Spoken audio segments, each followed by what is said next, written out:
Isaiah chapter 65, verse 11.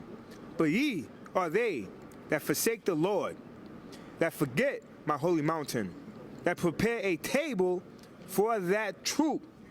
So they forsake the Lord. They throw up thanks for the Lord, but it's not really in his name. It's for whatever twisted version of God they had in their mind. And it says, what did it say? That prepare a table for that troop. So the troop that is speaking about is Andrew Jackson on the $20 bill. He slaughtered a lot of the Native Indians. They had the U.S. Cavalry troop, and that's the troop that is making mention. They would go to, like I said, each village, slaughter them, take their food. So now the Bible's saying that they rededicate and prepare a table for that troop in memory of what that troop did. And this country, it doesn't give us the history of it, and we have to personally go out and read it ourselves. But like I said, they know a lot of us won't want to go and seek out the information. It's not taught in the schools, so they get away with it. A lot of stuff is not taught in the schools anymore, but this is a good thing to know because it's passed on through generations, and we don't even know why we celebrating these holidays, for what reason.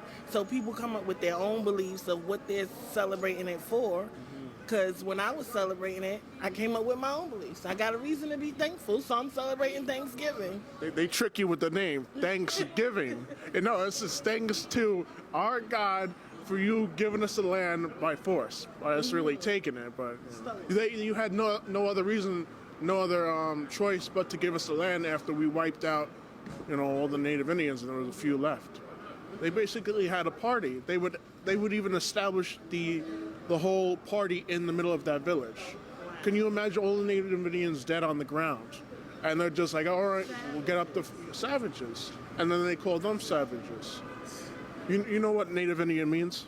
No. It says, it is a word indios, that means savage or slave. So they're saying that they're a native savage or a native slave.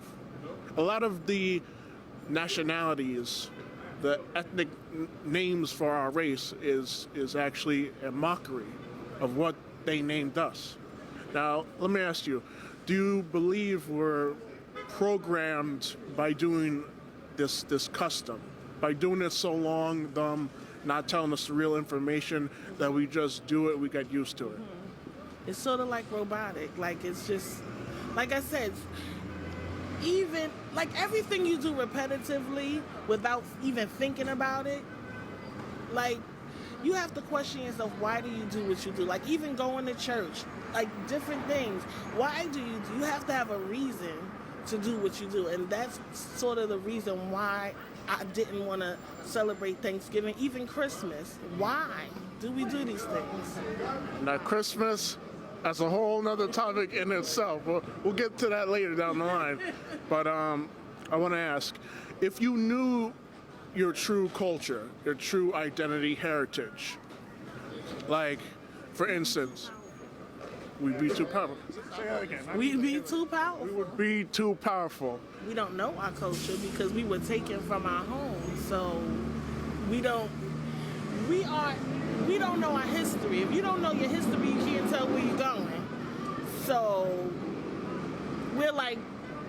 we walk around here lost, like just living day to day, repetitively. But if we knew who we were, it's power in knowing who you are. I think that we are some of the most powerful beings on this earth. But because we don't know our culture, we don't know our history, we just don't know these things, we can't operate in our power. We have the power, we can't operate in it because we don't know we have it. We don't know what it is. Now, if there was a way to find, what do they call it, a breadcrumb trail, would you seek it out? Because a lot of our people, we have access to all the information in the world by a touch of a button. Some people don't know where to start, where to start looking.